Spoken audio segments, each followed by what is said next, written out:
We are with Allegheny County Chief Executive Sara Innamorato on her 14th day in office. Congratulations again, Madam County Executive. Thank you, John. I appreciate it. On so many levels, this is historic. The first woman, the youngest at 37 to serve in this office, the first person, as far as we know, tattooed with a nose ring. Did you ever find out whether Jim Roddy has a tattoo? I don't know. I'm getting mixed reports, so we'll uncover it one day, I'm sure. Good. Well, let me ask you, as you are in your, just beginning your third week as county executive, what has surprised you the most about this job? How fast the days go. And, I come in early in the morning, I leave late at night, and I work through my lunch, and I enjoy every moment of it. And that's incredible. I was telling people this weekend as I was at events celebrating Martin Luther King Jr. Day that it's very humbling to be your county executive, but it's also extremely joyful because I get to wake up every day and think about how I can make the world a better place using this office right here in our own backyard. Well, do you feel you don't have enough time to do all you want to do? Sure. But I also think, for how big the county is and how deep problems and challenges present themselves in this region, you never have enough time to do everything, but it's about what can we do today?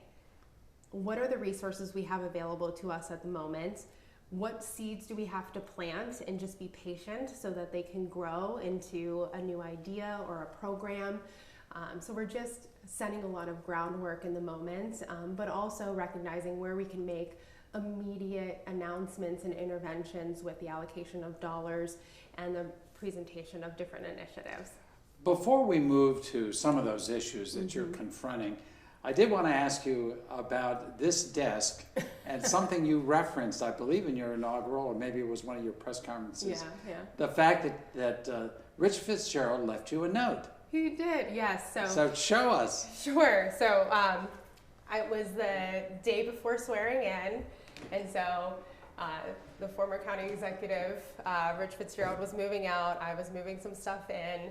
His family was here one of the days when we were doing the transition, and I opened the drawer the next day when he was all out, and I found a note from him, which was really lovely. I referenced it in my inauguration speech, and he just wishes me well, and is there as a resource, which I really appreciate, and I think just signals how we've had a very productive transition period and how the transfer of power has gone from administration to administration. Well, it is true that it's from one Democrat to another Democrat, but you two are very different Democrats. I think it would, ideologically, I think many would say. Are we going to see, have we already, I think perhaps we've already begun to see those ideological differences. For example, you're increasing the pay on your first full day in office. Yeah. Are we going to see more of that? So what you saw on my first day of office was a signaling that we care about county employees. I've worked for a global tech company. I've seen when a business invests in its people, not only does that create a great pipeline for hiring, but it retains employees because you're saying that we are invested in you, we are invested in your satisfaction, and if we can do things that are fiscally responsible, that support our employees, like raising the base salary as well as offering additional vacation days, that is a noble investment, and that's something that the private sector knows very well. That's why you see so many employee programs when you work for a large institution, because they know, especially in today's age where we have some of the lowest rates of unemployment we've ever seen, we better do a lot to attract and retain talent here at the county. So, in many ways, I think it could be labeled as a progressive move, but it's also one that's rooted in best practices when it comes to business acumen and is an investment in the longevity of the county. Well, it's one thing to raise the minimum wage for county employees. What about raising the minimum wage for everyone? Could you not do that in Allegheny County? We are unable to raise the wage for everyone in Allegheny County because the state prohibits us from doing that. When they went through the last iteration of raising the wage to what was $7.25 an hour, they prevented localities from setting their own wage floor. This is an issue that all Democrats in the House and the Senate across ideology were fighting for in Harrisburg. We also saw, the minimum wage bill that we were considering at the time that I was in Harrisburg was actually written by a Republican up in Erie. So, we know that raising the wage is actually overwhelmingly popular. Could you raise the wage for anyone who works for a company that does business with Allegheny County? That is an interesting concept, and we will look into it. And we think we can set minimum standards for those who we contract with at the county, absolutely. Obviously, you come into government with perceptions about Allegheny County as someone who's lived here and has worked on behalf of residents in the state legislature. But after you became county executive, albeit just for 2 weeks, do you see things a little differently? Are there issues that you think need immediate attention that you might not have thought of prior to taking office? So now being in office for 2 whole weeks, it's been an incredible experience to be able to sit down with the department heads and really get a sense of what they're working on, what their priorities are, what their challenges are, and where they need our attention. So there are some departments that are doing great, like our Department of Public Works, and they have the tools and resources they need. They feel like they have good staff, and they're off, they're continuing to plow our county roads and bridges and make sure that those activities happen each and every day. There's other leaders like our Department of Children's Initiatives, where we knew that we had a wait list for the Allegheny County Child Care Matters program, which is really targeting working class families here in the county and providing them with affordable daycare options. We heard that from the director, and we said, okay, this seems like a thing we can help to elevate and help address. So, that's where our announcement last week of an additional $500,000 came from. It really came from the idea of the director of, we have 28 families on the wait list. We know this money could clear it. It could also help a couple more families who will find out about the program for the first time and qualify. So really just diving in with the department heads and really figuring out how do I take the vision and values and mission that I've set for myself and this administration and translate it into action in partnership with them, because they know their departments and their employees best. My job is to help facilitate the tools and resources they need to be successful and achieve their program outcomes. I guess what I'm suggesting is that meeting with these directors, and this is a very big county with lots of different people, are you getting new ideas, new suggestions for needs that need to be acted on sooner rather than later? Absolutely. I mean, we acted immediately on the investment in child care because we knew that families are currently on the wait list. I've been working a lot with Director Dalton at the Department of Human Services, especially around homelessness, because if anyone's gone outside in the last couple days, it's extremely cold, and this is when folks who are unhoused need our support more than ever so that they can stay safe and healthy during this time. So really making sure that she has the resources and tools that she needs to be able to deliver for those emergency interventions. Well, let me ask you about homelessness, because that's an important issue, and it's one that you've talked about a lot, housing. Absolutely. Throughout. It also creates an impression of a region, of a city, if you have people in tents. Absolutely. They're ugly, they're unseemly, but it also represents people in need. Now, there's a reason why there's no tents at Point State Park. It's against state law. And the state enforces that law so that no one's going to pop up a tent at the point. But other jurisdictions, even though it's against their law, still allow tenting. And sometimes in areas that really create a terrible impression of the area. I don't know exactly what is county lands versus city land or municipal lands in the region. But it seems to me that there's got to be a balance here. And I'm not sure, you tell me what Allegheny County intends to do, both to prevent the eyesore of tenting and all the junk that is surrounding it, with the compassionate need to get these folks into housing. Yeah, absolutely. So when we're thinking about the issue of homelessness, we're thinking about public safety and public health and well-being. And our center, our ideas center around the people who are experiencing homelessness. So Director Dalton and the very committed teams at Department of Human Services, and as well as our other service providers, folks who administer street medicine out in the public, community workers who go out and check in on people, you know, they're very committed to finding people safe and stable housing. That is our bottleneck in the whole system, is we need more what's called transition housing.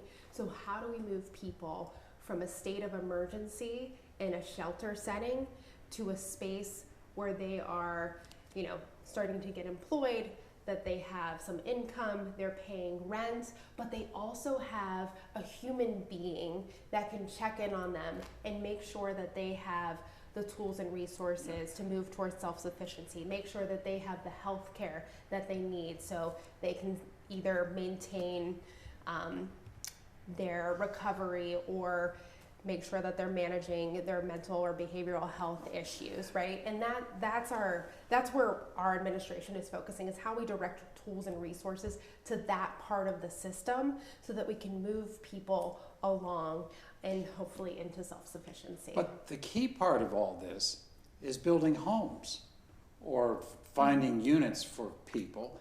That's not the responsibility of the Department of Human Services. They're not home builders. Yeah.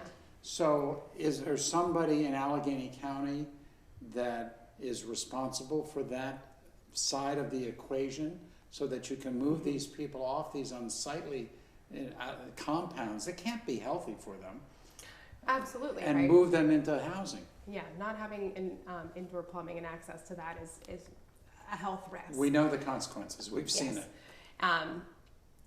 So you bring up an excellent point, is that when we're talking about the continuum of care as it means to move someone from homelessness to self-sufficiency, we need to work across departments and with the nonprofit sector, philanthropic sector, and the private sector with developers.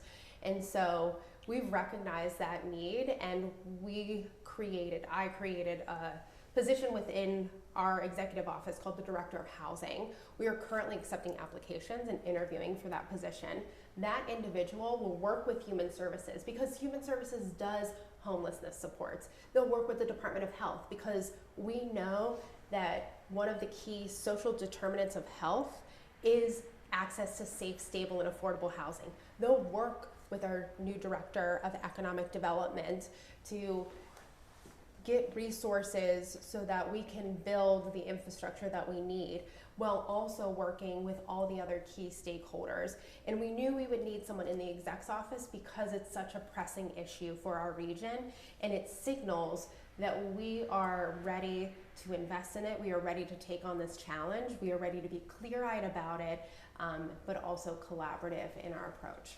When I told people I was going to be interviewing you, there was one question that I got fairly consistently, sort of related questions. Is she going to raise our taxes? So let me just ask you, Madam County Executive, are you going to raise county taxes on county taxpayers? John, I have no plans to raise taxes. None. Not at this moment. We have a budget. We feel confident about where it's at, and with the expiration of the American Rescue Plan money, we'll have to think about what that looks like moving forward. But we're in the same position that every other locality that received federal money is, which is that money has to be spent by 2026, and we'll be reevaluating the programs that it currently funds and figuring out how we move forward. So no new taxes, at least for 2024, but no commitment beyond that. We have to do what's right by the county, and so we need to determine what programs are important to the people of this region. People expect their roads to be plowed. They expect social services like homelessness supports to continue. They want public health initiatives to be available. They want our government to go recruit businesses to move here and create jobs in a vibrant economy. And we are committed to those functions, and we are committed to being responsible in that approach as well. The related question I get, and it's the obvious one, is this new county executive going to raise my assessments? Are you going to reassess properties in Allegheny County? So we've seen court cases currently being rolled that's for a lot of the downtown business, the downtown property owners, where they've had court cases that they've brought. It's been rolled in their favor, and so we're seeing the tax rolls decrease significantly. We know that cannot continue to happen and us be in a financially stable place, all as the city and the county. So we will be exploring options on what it means to move forward to create a fair system. It's just what we talked about in our campaign, that we're not going to rush into anything. We are going to ensure that we have safety mechanisms in place to protect our seniors, our veterans, our low-income working class families, and really design a system in partnership in the with the entities that need to be at the table in the public sphere, so people know what's going on, and that we move forward in a very intentional and strategic way that supports the county and the functions that we deliver each and every day to the people of this region, and also is responsible and fair. So on a practical level, no reassessments, at least in 2024? I don't see us doing it in that quick of a timeline. It doesn't seem reasonable or responsible. Yeah.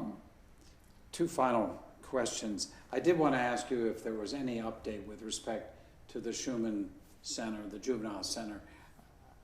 I know you don't want, the fact is that we've got kids on the streets who cannot be controlled by their parents, and who, if left out there, could endanger others. Mm-hmm. And so most people you talk to believe there needs to be some place in some way to house these individuals, perhaps not in a jail, but in a center of some sort. Where are we right now with respect to the Schuman Center? What we heard on the campaign trail, what we know from people who provide services to young people is that, unfortunately, we do need a detention center. We have kids that are currently being housed in Allegheny County Jail, and we are not doing our diligence as a county if we are not providing a specialized facility to house those young people. So it is of utmost importance to stand up a facility so we stop sending kids to the Allegheny County Jail or back into a situation in their community that isn't serving them in their best interests and potentially puts other people in harm's way.